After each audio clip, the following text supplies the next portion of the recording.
जय हिंद विद्यार्थियों, क्या हाल चाल? सब बढ़िया। चलते हैं आज की बेहतरीन सी कक्षा की। और जैसा कि पिछली कक्षा में अपन लोग टॉप 10 सीरीज के बारे में चर्चा कर रहे थे, उसी क्रम में आगे बढ़ेंगे। बेटा, गुरुकुल उन्नति से आप लोग जुड़ सकते हैं। गुरुकुल उन्नति यानी भरोसा, भरोसा यानी सफलता की गारंटी। याद रखें, आप गुरुकुल उन्नति से दो माध्यम से जुड़ सकते हैं। एक जो वनडे एग्जाम की प्रिपरेशन कर रहे हैं, जो वनडे एग्जाम की तैयारी कर रहे हैं, वो गुरुकुल उन्नति से जुड़ सकते हैं। और जो 9th 12th वाले बच्चे हैं, वो गुरुकुल उन्नति 9th 12th डालेंगे और सर्च करेंगे तो आपको पहले ही नंबर पर देखने को मिल जाएगा चैनल। तो 9th 12th वाले बच्चे वहाँ पर मिल जाएंगे। वहाँ पर भी आपको बायोलॉजी की क्लास हैं, प्लस साइंस की क्लास हैं, प्लस क्लास 10th की क्लास हैं, क्लास 9th की क्लास हैं। सारी क्लासें सभी बेहतरीन तरीके से आपको वहाँ पर दी जा रही हैं। याद रखें मुख्य रूप से यदि आप अपने जीवन को बेहतरीन बनाना चाह रहे हो, सोच रहे हैं कि जीवन में बहुत बड़ी सफलता प्राप्त करनी है, तो सीधा जुड़ जाओ गुरुकुल उन्नति से। क्योंकि गुरुकुल उन्नति कहता है, एकमात्र ऐसा प्लेटफॉर्म है जो आपको कहता है, क्योंकि वो कहता है कि आपकी सफलता हमारी पहचान, और यही है गुरुकुल उन्नति के साथ। चलते हैं जानदार शानदार से प्रश्न की ओर। जब बहुत गजब का प्रश्न आपके साथ साझा करूंगा। पहला प्रश्न जो है वो आ जाते हैं पहले प्रश्न की ओर कि पहला प्रश्न आखिर क्या कह रहा है। पहला प्रश्न वो कह रहा है कि बताओ, पृथ्वी एक चुंबकीय क्षेत्र क्यों उत्पन्न करती है। सबसे पहले मुख्य रूप से इस पर चर्चा कर लेते हैं कि चुंबकीय क्षेत्र यानी मैग्नेटिक क्या होती है। देखो, आपने देखा होगा कभी कभी जैसे एन और एस दो सिंबल देखने को मिलता है चुंबकीय क्षेत्र में। और अगर हम मुख्य रूप से बात करेंगे, अगर यहाँ पर हम एस डायरेक्शन और यहाँ पर हम एन डायरेक्शन, इन दोनों यानी एस एस डायरेक्शन को अगर जोड़ेंगे तो ये प्रतिकर्षित करेंगी। एक सेम डायरेक्शन की चीज़ें क्या करेंगी, प्रतिकर्षित करेंगी। जबकि अपोजिट डायरेक्शन में, अगर हम मुख्य रूप से करें अपोजिट डायरेक्शन में अगर ये हैं तो क्या करेंगे, आकर्षित करेंगे। इस बात को विशेष रूप से देखना, क्योंकि एक बार एग्जामिनर ने ऐसे ही प्रश्न दे दिया था। प्रश्न क्या दे दिया था कि बताओ, चित्र वाला प्रश्न आपने देखा होगा, हाल ही में रेलवे में कई प्रश्नों के लिए चित्र वाले प्रश्नों को साझा किया गया।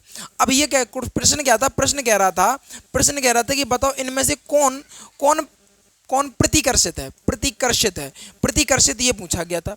अगर हम मुख्य रूप से यहाँ पर एन लिखा था, यहाँ एस लिखा था, यहाँ एन लिखा था, यहाँ एस लिखा था, है ना, और यहाँ पर एस लिखा था, यहाँ एन लिखा था, यहाँ एन लिखा था, यहाँ एस लिखा था, तो बता दो बेटा प्रतिकर्षित कौन होंगे, जो सेम ना हो। ये जो सेम हो, क्या हो, जो सेम होंगे तो ये क्या हो जाएंगे, प्रतिकर्षित हो जाएंगे। जबकि ये कैसे हो जाएंगे, कहना सर ये मुख्य रूप से आकर्षित हो जाएंगे। क्या हो जाएंगे, आकर्षित, क्योंकि यहाँ पर एस है और यहाँ पर एन है। इस बात को मुख्य रूप से याद रखेंगे। तो इस प्रश्न का आंसर क्या हो जाएगा, जल्दी से बता दो। पृथ्वी एक चुंबकीय क्षेत्र क्यों उत्पन्न करती है, बता दो। तो कहना सर वायुमंडल में उपस्थित गैसों के कारण। क्या option number A is the correct, option number B is the correct answer हो जाएगा। क्यों हो जाएगा, इसके पीछे समझ लो, इसके पीछे का कारण समझ लो। कारण क्या है, वो कह रहा है कि बताओ, क्वेश्चन एक बार और देख लें बेटा, एक सेकंड रुकना। पृथ्वी एक चुंबकीय क्षेत्र क्यों उत्पन्न करती है, तो क्या हो जाएगा ऑप्शन नंबर बी, पृथ्वी के कोर में पिघलते हुए लोहे से निकलने के कारण। इसके पीछे का सारांश समझो। अगर मुख्य रूप से बात करें, ये पृथ्वी, ये बेटा क्या है, पृथ्वी है। जब पृथ्वी का निर्माण हो रहा था, मुख्य रूप से जब पृथ्वी निर्माण हो रही थी तो क्या थी, एक धधकता हुआ आग का गोला थी। उस समय इतनी ज़्यादा ज्वलनशील ताप था पृथ्वी का कि हद से ज़्यादा। फिर धीमे धीमे टेम्परेचर जो हुआ वो ठंडा होने लगा, और ठंडा होते होते ऊपरी लेयर क्या हो गई, उसमें से ठंडी हो गई। आप समझो एक चीज़ को, मुख्य रूप से अगर हम वार्ता करेंगे, एक फूली हुई रोटी को लें, हम समझना बढ़िया तरीके से, एक फूली हुई रोटी को लेंगे, ऊपर से आप देखेंगे बढ़िया तरीके से ठंडी हो गई, लेकिन उसी रोटी में अगर हम उंगली डाल के देखेंगे तो बहुत भयंकर जलन हो जाएगी, बहुत तेज क्या लगेगा, चकने लगोगे आप। जबकि ऊपर से कैसा लग रहा था कि रोटी ठंडी हो गई, जबकि उसके अंदर जो थी मुख्य रूप से गुप्त ऊष्मा, इसको क्या बोलते हैं, गुप्त ऊष्मा, जो मुख्य रूप से वहाँ पर थी।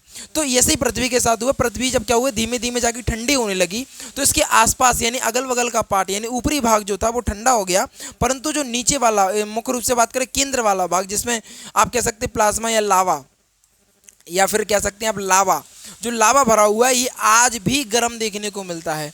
मुख्य रूप से अगर हम बात करेंगे तो हम इतनी ही लेयर में बर करते हैं। ये ऊपर की लेयर दिख रही है, इतने ही में सब कुछ होता है, इतने ही में पानी वानी सब कुछ। इस वाली लेयर तक अभी तक हम नहीं पहुंच पाए, क्योंकि जब हम इस वाली लेयर तक जाएंगे तो इंस्ट्रूमेंट जो होंगे मुख्य रूप से वो गलने लगेंगे अपने आप ही। तो इस बात को आपको समझ में आ गई होगी कि इसका आंसर क्या हो जाएगा, पृथ्वी के कोर के पिघलते हुए लोहे से निकलने वाले लावा या प्लाज्मा के कारण चुंबकीय क्षेत्र उत्पन्न हो जाता है। क्या बात समझ में आ गई बेटा। अच्छा, फिर क्या कह रहा है कि ये देखो, ये ऑप्शन क्या कह रहा है, वो कह रहा है पृथ्वी की घूर्णन गति के कारण पृथ्वी की घूर्णन। अच्छा बेटा एक बात बताओ, कल की कक्षा में हमने चर्चा करी थी, चर्चा क्या करी थी कि घूर्णन एक होता है पृथ्वी का परिक्रमण और एक होता है घूर्णन। परिक्रमण क्या होता है और घूर्णन क्या होता है? देखो जैसे ये है, ये क्या है, एक मंदिर है, विचार लगाओ कि बेटा इधर देख भाई, ये क्या है, ये मंदिर है, मंदिर है मुख्य रूप से क्या है, ये मंदिर है। तो मंदिर की क्या करते हैं, परिक्रमा करते हैं। तो मुख्य रूप से अगर वार्ता करूं या आपसे हम चर्चा करें, या वार्ता करें आपसे हम चर्चा करें, तो ये सूरज है, ये क्या है, सूरज है, और इसकी जो पृथ्वी है वो परिक्रमा कर रही है। क्या कर रही है, परिक्रमा, यानी चक्कर को लगाना परिक्रमा कहलाता है। चक्कर को लगाना क्या कहलाता है, परिक्रमा कहलाता है। लेकिन अगर अपने ही अक्ष पर, क्या अगर वो अपने ही अक्ष पर घूमती रहेगी, अपने ही अक्ष पर घूमती रहेगी, तो उसको क्या कहलाएंगे, उसको क्या बोलेंगे, घूर्णन बोलेंगे। क्या बोलेंगे बेटा, घूर्णन। क्या बोलेंगे, घूर्णन। देखो अगर वो अपने अक्ष पे, इधर देखो, ये अगर अपने अक्ष पे घूमेगी तो क्या कहलाएगी, घूर्णन कहलाएगी। जबकि अगर हम किसी चीज की परिक्रमा लगाएंगे, किसी चीज के पीछे घूमेंगे, तो उसको क्या बोलेंगे, हम परिक्रमा बोलेंगे। ठीक है, इस बात को मुख्य रूप से याद रखिएगा। तो ये चीज भी आपको समझ में आ गई होगी। सूर्य के प्रभाव के कारण, अब सूर्य के प्रभाव की मुख्य रूप से कल की कक्षा में भी चर्चा कर चुके थे। चर्चा क्या करी थी हमने, अगर बात करें सूर्य की, क्या बात करेंगे बेटा, सूर्य की। सूर्य क्या होता है, सूर्य एक तारा है। सूर्य क्या है बेटा, एक तारा है। तारे की अगर मुख्य रूप से बात करें, तारे का जीवन काल कितना होता है, कहना सर 10 अरब वर्ष का होता है। कितना बेटा, कहना सर 10 अरब वर्ष का होता है। जिसमें अगर हम अपने तारे यानी सूर्य की बात करें, अगर हम अपने तारे यानी सूर्य की बात करें, तो उसमें से मुख्य रूप से 5 अरब वर्ष का जीवन काल क्या हो गया, फिनिश हो गया। यानी सूरज का जो जीवन काल था 10 अरब वर्ष का, यानी हर एक तारे का जीवन काल 10 अरब वर्ष का होता है। और उस 10 अरब वर्ष में से 5 अरब वर्ष का जो जीवन काल है वो खत्म हो चुका। किसका, सूर्य का। बचा कितना है, केवल 5 अरब वर्ष ही बचा हुआ है। मुख्य रूप से अगर बात करें तारे की बात करें, तो तारे में ईंधन के रूप में क्या होता है, कहना सर नाभिकीय संलयन। क्या होता है, नाभिकीय संलयन। नाभिकीय संलयन, इसमें मुख्य रूप से प्लाज्मा भरा रहता है। क्या होता है, प्लाज्मा। इसका टेम्परेचर कितना होता है, लगभग 6000 डिग्री सेल्सियस से भी अधिक होता है। 6000 डिग्री सेल्सियस से भी अधिक होता है। विचार लगाओ बेटा कि 100 डिग्री सेल्सियस पर पानी बॉयल होने लगता है। 100 डिग्री सेल्सियस पे क्या होता है, 100 डिग्री सेल्सियस पर जो होता है वो पानी बॉयल होने लगता है। जबकि मुख्य रूप से वार्ता करूं 100 डिग्री पॉइंट 1 भी हो जाएगा ना, तो जो पानी है उबल रहा है वो वेपोरेट हो जाएगा, यानी भाप बन जाएगा। बात समझ रहे हो। तो वो लड़की नहीं कहते चलो आज तुम्हें ले चलें तारों के शहर में। तो बेटा तारों में देख लो प्लाज्मा भरा हुआ है। क्या भरा है, प्लाज्मा। उसमें भी कितना टेम्परेचर है, 6000 डिग्री सेल्सियस का। कितना, 6000 डिग्री सेल्सियस का टेम्परेचर देखने को मिलता है।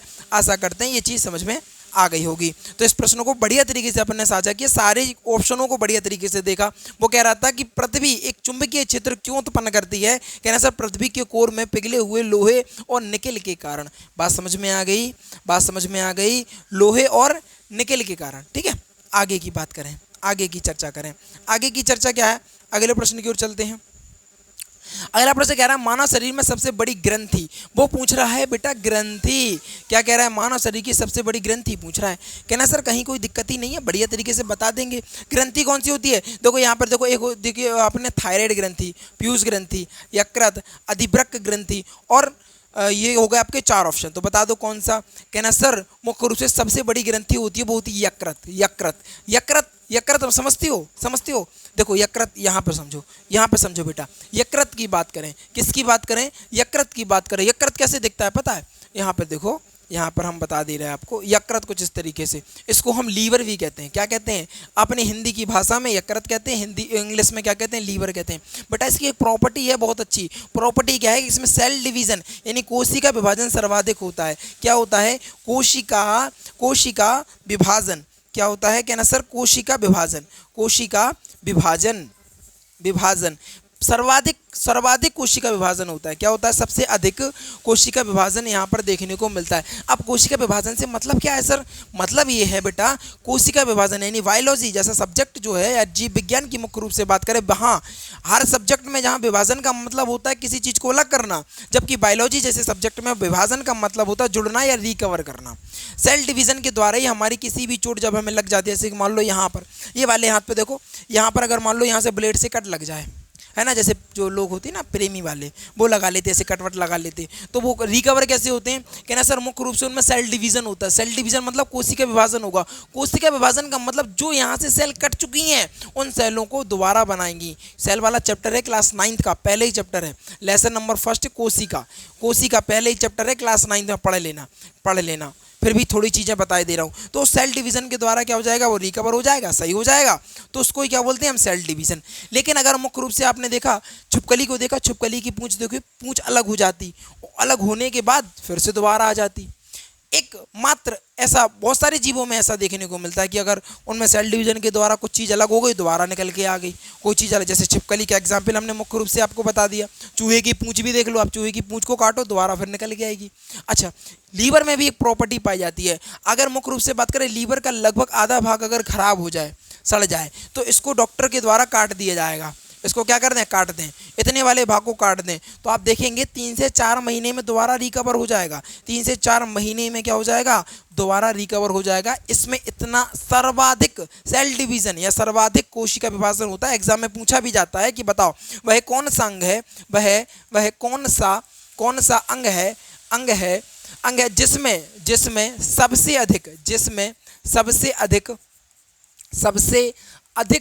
अधिक कोशिका विभाजन होता है। सबसे अधिक कोशिका विभाजन, इंग्लिश में सेल डिवीजन, कोशिका विभाजन होता है, विभाजन होता है। क्या ना सर, वो है क्या, लीवर या यकृत कहते हैं। क्या कहते हैं इसको, लीवर या यकृत के नाम से हम जानते हैं। अच्छा, सबसे अधिक कोशिका यानी सेल डिवीजन सबसे अधिक लीवर में होता है, यकृत में होता है। तो सबसे कम किस में होता है, सबसे कम होता है अपने ब्रेन में। क्या होता है, ब्रेन में होता है, मानी मस्तिष्क में।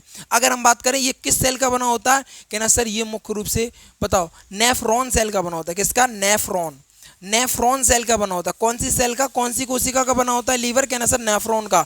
और ब्रेन यानी मस्तिष्क की बात करें, किसकी, मस्तिष्क की अगर बात करें, ये किसका होता है, न्यूरॉन सेल का। किसका बेटा, ये न्यूरॉन सेल का बना होता है, इस बात को याद रखेंगे। इसमें सबसे कम सेल डिवीजन होता है, सबसे कम कोशिका विभाजन या सेल डिवीजन, कोशिका विभाजन सबसे कम होता है। इस बात को भी आपको याद रखना है। तो बहुत सारी जानकारी हमारे द्वारा आपको साझा करी गई इस प्रश्न से। प्रश्न क्या कह रहा था, मानव में सबसे बड़ी ग्रंथि कौन सी होती है, सबसे बड़ी ग्रंथि कौन सी होती है, कहना सर मुख्य रूप से लीवर या यकृत। बात समझ में आ गई होगी। अधिवृक्क ग्रंथि मतलब समझते हो, आपने देखा होगा आपके पास किडनी है दो, क्या है, इसको बोलते हैं किडनी, जिसको बोलते हैं, कहते हैं ना सर सेम के बीच के समान इसकी आकृति देखने को मिलती है। इसके ऊपर जो टोपी दिख रही है ना, जो टोपी, इसके ऊपर टोपी, इसको अधिवृक्क ग्रंथि कहते हैं। क्या बोलते हैं इसको, अधिवृक्क ग्रंथि के नाम से हम जानते हैं। अगले प्रश्न की ओर साझा करें। वो कह रहा है कि परमाणु का सबसे छोटा कण कौन सा होता है। क्या बात, कौन नहीं जानता इस जग में। अगर मुख्य रूप से बात करें कौन सा होता है, देखो वो कह रहा है परमाणु का, अगर मैं कहूँ कि बताओ तत्व के सूक्ष्म कण को क्या कहा जाता है। मैंने प्रश्न पूछा आपसे, मैंने पूछा कि बताओ तत्व, मैंने पूछा कि बताओ तत्व के सूक्ष्म कण को क्या कहा जाता है। तत्व के सूक्ष्म कण को क्या कहा जाता है, कण को क्या कहा जाता है, बता दो जल्दी से। किसको पता है कि बताओ तत्व के सूक्ष्म कण को क्या कहा जाता है। अच्छा, फिर पूछे, अगर मैं पूछे कि बताओ यौगिक के सूक्ष्म कण को, यौगिक के सूक्ष्म कण को, यौगिक के सूक्ष्मतम कण को क्या कहा जाता है, कण को क्या कहा जाता है, कण को क्या कहा जाता है। दोनों आंसर जल्दी से दे दो, मजा आ जाएगा बेहतरीन तरीके से। वो कह रहा है तत्व के सूक्ष्म कण को बेटा परमाणु कहा जाता है। क्या कहा जाता है, परमाणु कहा जाता है। जबकि यौगिक के सूक्ष्म कण को अणु कहा जाता है। क्या कहा जाता है बेटा, कहना सर अणु कहा जाता है। एग्जाम में कई बार आया, लिख लो। आरआरबी रेलवे की मुख्य रूप से बात करें 2015 में, कब, 2015 में 2000 आपको बता दें मुख्य रूप से 2015 में भी आया, 2021 वाले में एग्जाम में भी आया, टेक्नीशियन में भी आया, ग्रुप डी में भी आया। बहुत ट्रेंडिंग वाला क्वेश्चन है। वो पूछे कि बताओ तत्व के सूक्ष्म कण को क्या कहा जाता है, कहना सर परमाणु कहा जाता है। क्लियर। वो कहा यौगिक के सूक्ष्म कण को कहना सर अणु कहा जाता है। क्लियर। लेकिन यहाँ पर प्रश्न और अलग लेवल से पूछ रहा, वो कह रहा है कि बताओ परमाणु का सबसे छोटा कण कौन सा है। परमाणु का पूछ रहा है, तो परमाणु की तरफ जानते हैं। जानने से पहले परमाणु को समझ लेते हैं। परमाणु की बात करें बेटा, ये क्या है, कहना सर ये परमाणु है। परमाणु की खोज, या मुख्य रूप से बात करें कि बताओ परमाणु की खोज किसके द्वारा करी गई, तो आप बताएंगे। कहना सर पता तो है नहीं है, लेकिन बता दो फिर भी यार। अच्छा, मुख्य रूप से बात करें इसके बीच में क्या होता है, कहना सर इसके बीच वाले भाग को क्या बोलते हैं, नाभिक बोलते हैं। क्या बोलते हैं, नाभिक बोलते हैं। क्या बोलते हैं, कहना सर नाभिक। इसमें मुख्य रूप से दो चीजें पाई जाती हैं। क्या पाए जाते हैं, कहना सर इसमें इलेक्ट्रॉन, इसमें क्या पाया जाता है, क्या पाया जाता है, बदलिए बताओ।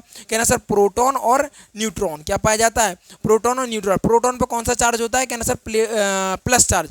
और न्यूट्रॉन पर कौन सा चार्ज होता है, कहना सर इस पर कोई भी चार्ज नहीं होता है। इसके अगल बगल में कौन सी सेल पाई जाती है, कहना सर इसमें इन सेलों को क्या क्या बोलते हैं, कक्षा। इसको क्या बोलते हैं हम, कक्षा बोलते हैं। क्या बोलते हैं बेटा, इसको कक्षा बोलते हैं। इसमें जो होते हैं मुख्य रूप से इलेक्ट्रॉन देखने को मिलते हैं। क्या देखने को मिलते हैं, इलेक्ट्रॉन को क्या बोलते हैं हम, इलेक्ट्रॉन बोलते हैं। क्या बोलते हैं बेटा, इलेक्ट्रॉन। इलेक्ट्रॉन पर कौन सा चार्ज होता है, नेगेटिव चार्ज होता है। क्वेश्चन की तरफ चलो। वो कह रहा है कि बताओ परमाणु का सबसे छोटा कण कौन सा है। कहना सर परमाणु का जो सबसे छोटा कण होता है वो क्या होता है, इलेक्ट्रॉन होता है। क्या बेटा न्यूट्रॉन होता है, क्या प्रोटॉन होता है, क्या फोटोन होता है। कहना सर अभी आपने बताया न्यूट्रॉन क्या है, प्रोटॉन क्या है, फोटोन क्या है। इन सारी चीज़ों की चर्चा अगर डिटेल से जाननी है और भी बढ़िया तरीके से, तो जब मैं आपको केमिस्ट्री पढ़ाऊंगा मुख्य रूप से बढ़िया तरीके से, तब इन सारी चीज़ों की डिटेल, बारीक से बारीक डिटेलों को हमारे द्वारा आपके लिए साझा करी जाएगी। ठीक है, अभी फिलहाल इतना याद रखो, मैंने कुछ चीज़ें आपको बता दी बेहतरीन सी। अगले प्रश्न की ओर चलते हैं। अगला प्रश्न कह रहा है कि बताओ न्यूटन का तीसरा नियम किससे संबंधित है। न्यूटन चाचा, चाचा न्यूटन चाचा हैं जी अपने, ध्यान रखना बेटा। न्यूटन का तृतीय नियम कहना सर क्रिया बराबर प्रतिक्रिया, क्रिया बराबर प्रतिक्रिया, क्रिया बराबर प्रतिक्रिया। ध्यान रखना है इस बात को। जैसे एग्जाम्पल कहना, जब भी हम जो सिपाही होता है वो गोली दागता है तो आगे की तरफ झटका तो लगता ही है, प्लस पीछे की ओर भी झटका लगता है। इसको क्या बोलते हैं, क्रिया बराबर प्रतिक्रिया। तो कौन सा हो जाएगा, बल और प्रतिक्रिया, या फिर कह सकते हैं क्रिया बराबर प्रतिक्रिया। क्रिया बराबर प्रतिक्रिया, प्रतिक्रिया है ना। और इसके अलावा बात करें, ऊर्जा क्या है, गति क्या है, संवेग क्या है, जल्दी से बता दो। गति से रिलेटेड समीकरण किसने दिए थे।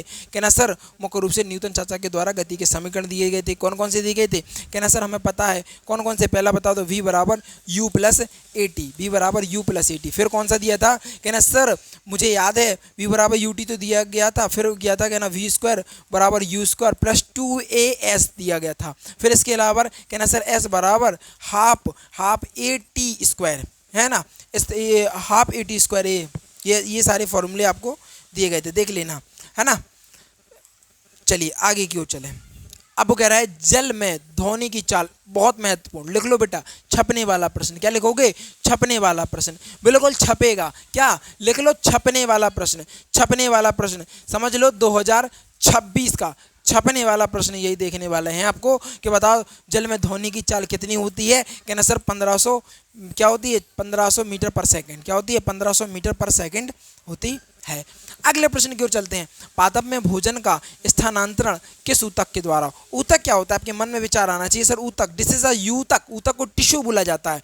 इंग्लिश में क्या बोलते हैं बेटा, टिश्यू। अगर मुख्य रूप से बात करें कोशिका, कोशिका के समूह को, क्या कोशिका के समूह को, कोशिका के समूह को क्या कहा जाता है। कहना सर कोशिका के समूह को ऊतक कहा जाता है। क्या कहा जाता है, ऊतक।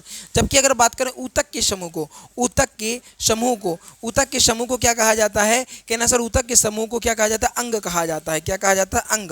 और अगर मैं बात करूं कि अंग के समूह को क्या कहा जाता। कहना सर शरीर कहा जाता। क्या कहा जाता बेटा, शरीर कहा जाता है। तो कोशिका यानी कोशिका की बात करो, कोशिका के समूह को क्या कहा जाता, कहना ऊतक या टिश्यू कहा जाता। जबकि ऊतक के समूह को क्या कहा जाता है, कहना सर अंग कहा जाता, अंग के समूह को शरीर कहा जाता है। ठीक है, अगर बात करूं पादपों में भोजन का स्थानांतरण किस ऊतक के द्वारा होता है। ऊतक, वो बात कर रहा भोजन का स्थानांतरण। अरे गधों सुन लो, मजा आ जाएगा पढ़ने में। जो पढ़ा रहा हूँ डायरेक्ट कंटेंट, छपने वाला कंटेंट दे रहा हूँ। वो कह रहा है कि भोजन का स्थानांतरण, बेटा समझते क्यों नहीं हो। वो कह रहा है भोजन का स्थानांतरण यानी मुख्य रूप से अगर बात करें पेड़ पौधों की, किसकी बात करें, पेड़ पौधों की। जैसे कि मान लो ये मेरे पास पेड़ है, क्या है, पेड़ है। ये क्या है, बहुत बेहतरीन सा पेड़ बना दिया, गजब का, मार्केट में तहलका मचा देंगे ऐसा पेड़ बना देंगे। ठीक है, अगर मुख्य रूप से बात करेंगे ये उसकी क्या है, जड़ें हैं। क्या है, ये उसकी जड़ें हैं। ये क्या है, कहना सर ये जड़ें हैं। अगर हम बात करें खाद पानी जो भी दे रहे हैं सब हम इसमें ही तो दे रहे हैं। ये कैसे, अगर मुख्य रूप से बात करें, अगर हम खाद दे रहे हैं इसी में, क्या दे रहे हैं, खाद भी इसी में दे रहे हैं, यूरिया कंपास जो सब देते हो सब जड़ में दे रहे हो। लेकिन इस बात को कैसे पता करेंगे जी आखिरी जो पत्ती है इस पत्ती तक वो कैसे पहुंच जाता है। आप समझ रहे हो कि अगर हम भोजन तो मुख्य रूप से अगर पेड़ों की बात करें, यूरिया जो भी खाद वगैरह आप दे रहे हो जमीन में दे रहे हो, फिर वो आखिरी पत्ती तक कैसे पहुंच रहा, तो बेटा उसका नाम होता है किस विधि के द्वारा, कहना कह सकते हैं सर केशिकत्व विधि के द्वारा। केशिकत्व विधि के द्वारा। और किसके द्वारा, कहना सर फ्लोएम के द्वारा। किसके द्वारा, फ्लोएम विधि के द्वारा, एक सेकंड यहाँ पर देखने को मिलेगा, किस विधि के द्वारा, फ्लोएम विधि के द्वारा। किस विधि के द्वारा? भोजन का स्थानांतरण किसके द्वारा होता है? कहना सर फ्लोएम विधि के द्वारा, यानी option number B is a correct answer. लेकिन एग्जामिनर कह रहा है कि बेटा तुम्हें अगर भोजन का पता है तो पानी का बता दो। क्या वो पूछ रहा है कि अगर बेटा तुम्हें भोजन का पता है ना तो पानी का तो बता दो। कहना सर जाइलम होता है। क्या होता है? जाइलम होता है। ये रहा जाइलम होगा। अगर वो पानी की पूछे, भोजन की जगह क्या आ जाए? पानी आ जाए, तो लगा देना क्या? जाइलम। क्या लगा दोगे गधों? क्या लगा दोगे? जाइलम लगा दोगे। अगर वो फ्लोएम, वो कह रहा है कि बताओ भोजन की कह दे तो क्या लगा दोगे? फ्लोएम लगा दोगे। बात समझ में आ गई? बात समझ में आ गई? समझ में आ रही चीज़ें बढ़िया तरीके से? कहना सर समझ में आ रही। अगले प्रश्न की ओर चलें। अगला प्रश्न क्या कहता है? वो कह रहा प्रकाश वर्ष किसका माप है? प्रकाश वर्ष किसकी माप है? जल्दी से बता दो, बता दो बेटा। प्रकाश वर्ष, कहना सर प्रकाश जो वर्ग है वो दूरी का माप है। किसका है? कहना सर दूरी का। ये मैंने पहली कक्षा में पढ़ा रखा था। पहली कक्षा में इन सारी चीज़ों की डिटेल दे रखी थी। जिन विद्यार्थियों ने नहीं देखा वो देख लो। समय का मात्रक क्या होता है? कहना सर समय का सेकंड होता है। क्या होता है? समय का सेकंड होता है। जल्दी से बताओ। चलो अगले प्रश्न की ओर चलते हैं। हड्डियां और दांतों के मुख्य रूप में कौन सा तत्व पाया जाता है? क्या जानदार शानदार क्वेश्चन, क्या गजब का क्वेश्चन, मजा आ जाएगा। क्या मजा आ जाएगा? ऐसा क्वेश्चन आपके साथ साझा कर दिया। एक सेकंड रुकना बेटा, एक सेकंड रुकना।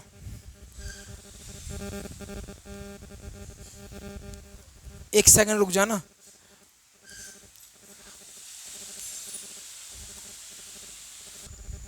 तो अपना प्रश्न क्या कह रहा है बेटा? थोड़ा सा बोर्ड पर लैपटॉप जो है वो हैंग कर गया तो सारा सिस्टम गड़बड़ हो गया, लेकिन कोई दिक्कत नहीं, चलते हैं जानदार शानदार तरीके से। वो कह रहा है कि हड्डियों और दांतों में मुख्यतः कौन सा तत्व पाया जाता है? बहुत गजब का क्वेश्चन है। कहना सर हमें आता है कि कैल्शियम कार्बोनेट और कैल्शियम फॉस्फेट पाया जाता है, लेकिन वो कह रहा है मुख्यतः कौन सा पाया जाता है? कहना सर मुख्य रूप से कैल्शियम पाया जाता है। कौन सा पाया जाता है बेटा?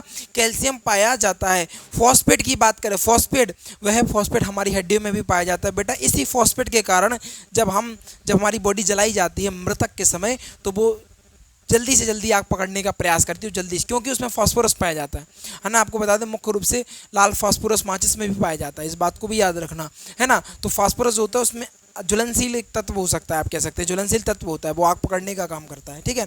सोडियम, कहना सर कौन नहीं जानत है जग में, ये सोडियम के बारे में। सोडियम एक ऐसी धातु है, सबसे मुलायम धातु के नाम से इसको जानते हैं। इसको चाकू से काटा जा सकता है। क्या बेटा? इसको चाकू से काटा जा सकता है। इसको मक्खन धातु भी कहा जाता है। क्या? मक्खन की तरह, जैसे मक्खन की टिक्किया होती है मक्खन की, इसको चाकू से काट सकते हैं ना, इसी तरह के सोडियम को भी चाकू से काटा जा सकता है। इस बात को याद रखेंगे। चलते हैं अगले प्रश्न की ओर। अगला प्रश्न कह रहा है ब्लड बैंक किस तत्व से संबंधित, किस तत्व को संरक्षित करता है, ये पूछ रहा है वो क्वेश्चन। तो कौन सा हो जाएगा? कहना सर रक्त कोशिका किसको संरक्षित रखता है? रक्त कोशिका। प्लाज्मा क्या होता है बेटा? देखो रक्त की बात करें, रक्त के दो भाग होते हैं। रक्त के कितने भाग होते हैं बेटा? दो भाग होते हैं। एक वाले भाग को क्या कहते हैं? जल्दी बताओ, जल्दी बताओ, जल्दी से बताओ। एक वाले भाग को क्या कहते हैं? कहना सर रक्त के एक वाले भाग को हम रुधिराणु, क्या बोलते हैं? रुधिराणु, रुधिराणु, रुधिराणु। और एक को क्या बोलते हैं? Plasma, plasma. क्या बोलते हैं? प्लाज्मा, है ना। तो मुख्य रूप से दो भागों में बांटा जाता है। रुधिराणु में क्या भाग होता है, क्या क्या नहीं होता है, वो फिलहाल चैप्टर है आपका वायोलॉजी में। क्या वायो का चैप्टर है, उसमें हम आपको रक्त एक नाम का चैप्टर है, उसमें हम आपको विस्तार से इन सारी चीज़ों के बारे में बताएंगे। अभी केवल इतना याद रखो। हार्मोन क्या होता है? हार्मोन क्या होता है? कहना सर किसी से प्रेम हो गया, ये भी हार्मोन की वजह से। किसी के प्रति अट्रैक्शन, ये भी हार्मोन की वजह से, है ना। किसी से गुस्सा आनी, किसी भी हार्मोन्स की वजह से, तो हार्मोन ही होता है। एंटीबॉडी क्या होता है? एक होता है एंटीजन और एक होता है एंटीबॉडी। अगर एंटीजन ए तो blood group A, antigen B तो ब्लड ग्रुप बी, है ना।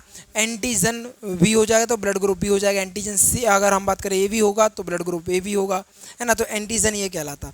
एंटीबॉडी क्या करती है? मुख्य रूप से हमारे ब्लड में रोगों से लड़ने में हमारी मदद करती है। इसको एंटीबॉडी के नाम से भी हम जानते हैं।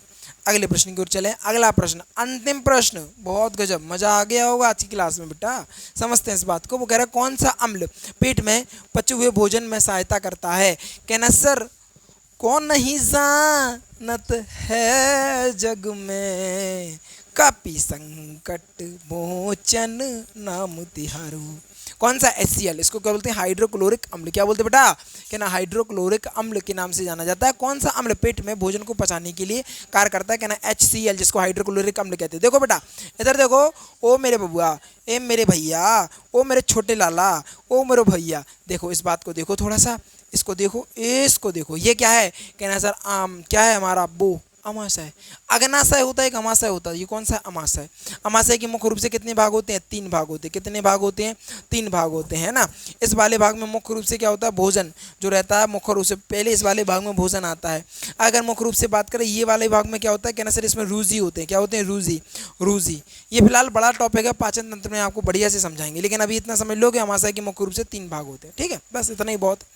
इसके अलावा सल्फ्यूरिक अम्ल कौन नहीं जानता, नाइट्रोलिक अम्ल और एसिटिक अम्ल, इन तीनों के बारे में डिटेल जो चाहिए मुझे कमेंट में चाहिए। किसमें? कमेंट में आप मुझे इस सारी चीज़ों के बारे में बताएंगे। क्लास जानदार लगी होगी, शानदार लगी होगी, बढ़िया लगी होगी, है ना। आज की क्लास बहुत मज़ा आया होगा पढ़ने में बेटा, आशा करते हैं। और मेरे द्वारा कुछ इन्फॉर्मेशन जो आपको अलग से साझा करी गई वो अपनी कॉपियों में नोट करते रहा करो, क्योंकि याद रखना, क्या याद रखना, ये 10 डे मतलब 10 क्वेश्चन का ना डेली डोज है ना, इसको लेना चालू कर दो, जीवन सफल हो जाएगा। इस बात की गारंटी देता हूँ कि जीके को इतना मजबूत कर दूंगा, इतना मजबूत कर दूंगा कि सोची ना होगी, समझ रहे हो। तो बढ़िया तरीके से पढ़ो, गुरुकुल उन्नति से जुड़ जाओ। गुरुकुल उन्नति एकमात्र ऐसा प्लेटफॉर्म है जो कम पैसों में आपको ऑफलाइन और ऑनलाइन दोनों सेक्टर में कम कराती है। अगर आप झांसी में रहते हैं, कहाँ पर?